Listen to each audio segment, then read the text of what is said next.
काल अचानक माझी प्रकृती बिघडली तरी आज या ठिकाणी हजर आहे. कारण मोदीचा पराभव करणं एकमेव उद्देश आपला आहे. लक्षात ठेवा. काल त्याने शक्ती प्रदर्शन केलं,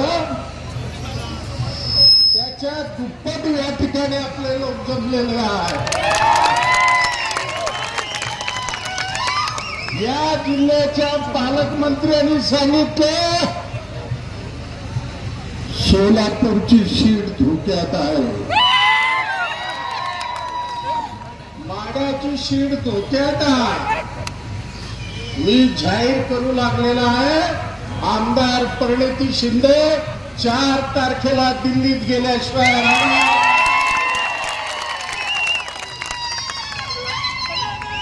त्याकरता सोलापुरातले हजारो श्रमिक तुमच्या पाठीशी आहेत. लक्षात ठेवा. 3-4 हजार लोक येऊ लागले चालत. काल म्हणताना राज्याचे उपमुख्यमंत्री देवेंद्र फडणवीस यांनी माझ्यावर हल्ला केला.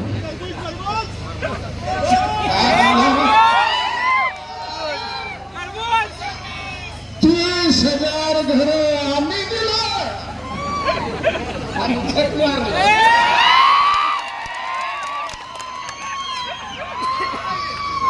14 वर्ष वनवास पत्करला. सोलापूरला, पुण्याला, मुंबईला, दिल्लीला हजारो लोकांना घेऊन गेलो. तुमचे घरचे पैसे देऊ लागलो का?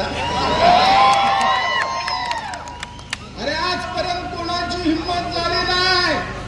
19 तारखेला आले होते मोदी साहेब. मोदी साहेबांना सांगितलं गरीब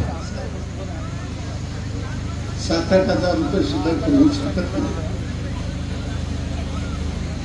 त्यांना 20 वर्ष महिन्याला 2100 रुपयाप्रमाणे 6 लाख रुपये कर्जफेड करण्याकरता आमच्यावर बंधन आणली. मी त्यावेळेला मोदी साहेबाला म्हणलं, अजय माकन पुढे 31 मे 2013ला ही स्कीम श्रीमती सोनिया गांधीच्या सांगण्यावरनं मंजूर झालेला आणि त्यावेळेला 4.5 लाख रुपये सबसिडी होती. मोदी साहेब तुम्ही 2 लाख कमी केला आणि तुम्हाला मत द्यायचं. मत नाही, पायातले काढून देतील. लक्षात ठेवा. सोलापूर शहर